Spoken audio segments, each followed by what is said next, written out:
আসসালামু আলাইকুম, কেমন আছেন সবাই? গত পরশুদিন বাচ্চাদেরকে নিয়ে বের হলাম যে ওরা একটু দেখুক, এখন বাইরের পরিবেশটা সম্পর্কে জানুক। ওদের না সব পরিস্থিতিতেই আমি এখন আগে ভাবতাম কি যে থাক, ছোট মানুষ পরে বুঝবে, পরে দেখবে, গল্প শুনবে। কিন্তু এখন ভাবি কি যে না, আস্তে আস্তে বড় হচ্ছে, যেই পরিবেশের ভিতর দিয়ে যাচ্ছি সব কিছু ওরা ফেস করুক, সব কিছু দেখুক সরাসরি, তাহলে বড় হয়ে ওরাও গল্প করতে পারবে। এর জন্য ওদেরকে নিয়ে আর কি বাইরে বের হওয়া, গণভবনের সামনে দিয়ে যাওয়া। গত পরশুদিন আর কি কী পরিবেশ সেটা ওদেরকে দেখানোর জন্য। তো ছাত্ররা কিভাবে রাস্তায় ট্রাফিকের কাজ করতেছে, বাচ্চাগুলোকে নিয়ে গেলাম। তো দেখে বেশ ভালোই লাগছিল। আর কতগুলা ছেলে মেয়ে মাশাআল্লাহ এত কিউট, এত সুন্দর মিষ্টি করে হেসে হেসে কথা বুঝায় বলতেছে একটু দাঁড়ান, একটু দাঁড়ান। আমাদের দাঁড়াতে বলতেছিল সবটা আর কি, সব জায়গা থেকেই। কারণ আমার আর আমার বরের মাথায় হেলমেট ছিল, বাচ্চাদের মাথায় হেলমেট ছিল না। ছোটোর মাথায় হেলমেটের চারজন যদি বসায় না, চারজন হেলমেট দিলে আসলে চালানো খুব কষ্ট হয়ে যায়, চালানো কষ্ট হয়ে যায়। এর জন্য পড়ানো হয় না ওদেরকে। তো সব কিছু মিলাই দেখছিলাম যে সবাই কি সুন্দর ডিসিপ্লিনের সাথে ট্রাফিকের কাজ করছে। আবার অনেকেই বাচ্চাদেরকে আর কি, ছাত্রদেরকে খাবার দিচ্ছে।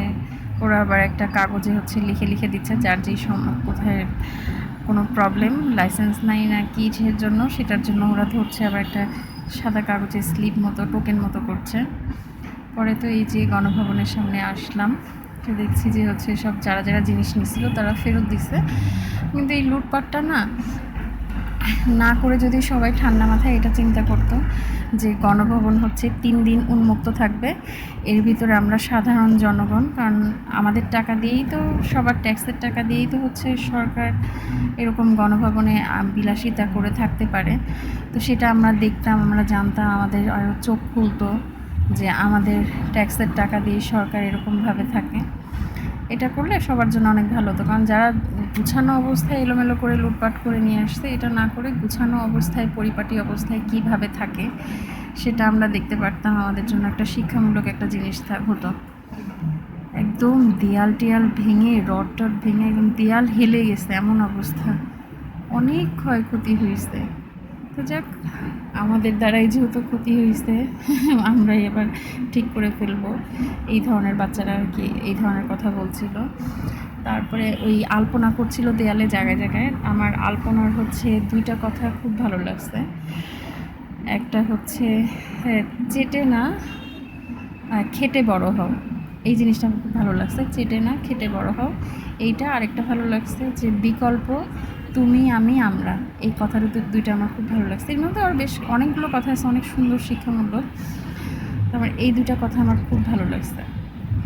তো আমিও বলতেছিলাম যে গণভবনে কি যাওয়া যাবে, পরেও বললো যে না, গণভবনে যাওয়া যাবে না। যে একটু দেখার যদি সুযোগ থাকতো ওরকম, যে 3 দিন উন্মুক্ত থাকবে, কেউ কোনো কিছু জিনিস ধরবে না, তাহলে ভালো হতো। যাই হোক, যেটা হয়ে গেছে, যা দেখছি সেটাই আলহামদুলিল্লাহ। তবে আমার খুব আফসোস যে গণভবনের ভিতরটা আমি দেখতে পারলাম না, আমার খুব দেখার ইচ্ছা হয়েছিল।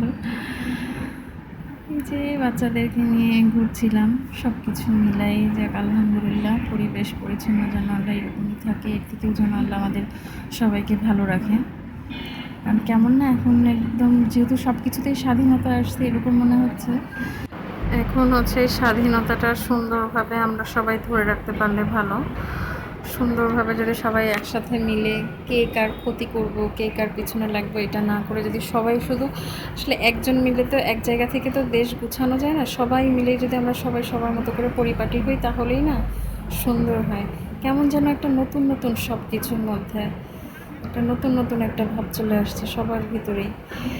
তো এই স্টুডেন্টরা যে এত পরিশ্রম করছে, আমি দেখি পুরাই অবাক যে যাক আলহামদুলিল্লাহ যে ওদের আল্লাহ পাক রব্বুল আলামিন ভালো বুদ্ধি দিচ্ছে মাথায়। কারণ সবার ধারণা একটাই ছিল যে বাচ্চারা, এই ছেলেমেয়েরা এখনকার জেনারেশন সবসময় মোবাইল, ফ্রি ফায়ার, ল্যাপটপ, সবসময় এই ডিভাইসগুলো নিয়েই তো থাকে। এরা এত কি বুঝবে, কিন্তু ওরা যে অনেক ভালো বুঝে, ওদের কাছ থেকেই যে বয়স্ক মানুষগুলো এখন অনেক শিখছে, এটাই পুরো ধারণাটা পুরো চেঞ্জ করে দিয়েছে আমাদের সবাইকে। তবে আমার একটা জিনিস একটু খারাপ লাগে, সেটা এই যে রাস্তায় যে বাইক নিয়ে যে সবাই জোরে জোরে ইয়াং ছেলেগুলো যায় না, শব্দ করতে করতে, বিশেষ করে অনেক রাতে, আবার দুপুরের দিকে, তখন যে কী পরিমাণ বিরক্তি লাগে। এই জিনিসটা যদি একটু চেঞ্জ হতো না তাহলে আরও আমার কাছে মনে হতো আমার ব্যক্তিগত দিক থেকে আমার জন্য ভালো হতো, কারণ একদম রাস্তার সাথে বাসা আরও অনেক ঝামেলা হয়। আর এইবার হচ্ছে আমি এখানে বৃক্ষ মেলাতে আসতে পারিনি, আর দুই পাশ দিয়ে এত গাড়ি, ইনশাল্লাহ আমাদের গাড়ি নাই, আর এদের গাড়ি এরকম বেকার পড়ে আছে। আর আমাদের চারজনের কত কষ্ট, আমাদের এখন বাইরে যেতে গেলে খুব ঝামেলা হয়, ছোট বড় হয়ে যাচ্ছে তো চারজন বসা যায় না। এই যে কিভাবে বাচ্চাগুলা পরিশ্রম করছে, অনেক সুন্দর করে আলপনা করছে। আবার কিছু জায়গায় আরবি লেখা দেখলাম, মাশাল্লাহ এত নিখুঁতভাবে, খুবই ভালো লাগছে আমার। যাক, সুন্দরভাবে দেশ গড়ি, দেশ সব বাচ্চারাও যেন হচ্ছে সুস্থভাবে সুন্দরভাবে ওদের চাওয়া পাওয়া সব কিছু পূরণ করে, ওদের চাহিদা পূরণ করে ন্যায্যভাবে, অন্যায়ভাবে না, ন্যায্যভাবে যেটা ওদের প্রাপ্য সেটা পাক সব বাচ্চারা, সাথে আমাদের বাচ্চাগুলো। আমাদের বাচ্চাদের জন্যই সুবিধা হলো, ওরা যে যুদ্ধ করলো তার বিনিময়ে আমাদের বাচ্চাগুলো সুখ পাবে। তো যাই হোক, সবাই আমাদের জন্য দোয়া করবেন, সবাই যার যার জায়গা থেকে সুন্দরভাবে থাকবেন, সুন্দরভাবে দেশটা গড়ার চেষ্টা করবেন। তো ভালো। ও, বিদায় নেওয়ার আগে আরেকটা কথা বলি, আমার ছোটোর এখন অবস্থা হয়েছে কি, এই যে আবু সাইদের এই পোস্টটা সে দেয়, সে ছবি তুলতে গেলেই এখন সে বলে কি আমাকে আবু সাইদের মতো করে ছবিটা তুলো তো, দুই পাশে হাত দিবে, আর ঘরের ভিতরে সে সারাক্ষণ হচ্ছে ওরকম বলতে থাকবে আর কি, আবু সাইদ যেরকম হাত উঁচা করেছিল, তারপরে গুলি খেলো, কিছুক্ষণ দাঁড়ায় থেকে হেলে যে পরে পড়ে গেল, সেই ঘরের ভিতরে ওরকমভাবে সারাক্ষণ অভিনয় করতে থাকবে। আবার বলে যে আমি হচ্ছে আবু সাইদ, আমি আকাশে চলে গিয়েছি, তোমরা সবাই ভালো থেকো, সবাই ভালো থেকো, এরকমভাবে আরও অনেকগুলো কথা বলে, আমি নিজেই অবাক হয়ে যাই। বলে আমি তো চলে গেলাম, আমি তো আকাশে চলে গেলাম, আকাশ থেকে বলছি আমি হচ্ছে আবু সাইদ, তোমরা সবাই ভালো থেকো, সাবধানে থেকো, মারামারি করো না, এটা করো না, কাউকে গুলি করে মেরে ফেলো না, এইভাবেও অনেক আর কি, যে কথাগুলো বলে না, সবগুলো কথাই না বুকে লাগার মতো, একদম মনটার মধ্যে খুব লাগে এমনভাবে বলে। ছি বাবা, তুমি এরকমভাবে বলো কেন যে আমি আকাশে চলে গিয়েছি? বলে না, আমি তো আবু সাইদ হয়ে গিয়েছিলাম তাই বলছিলাম।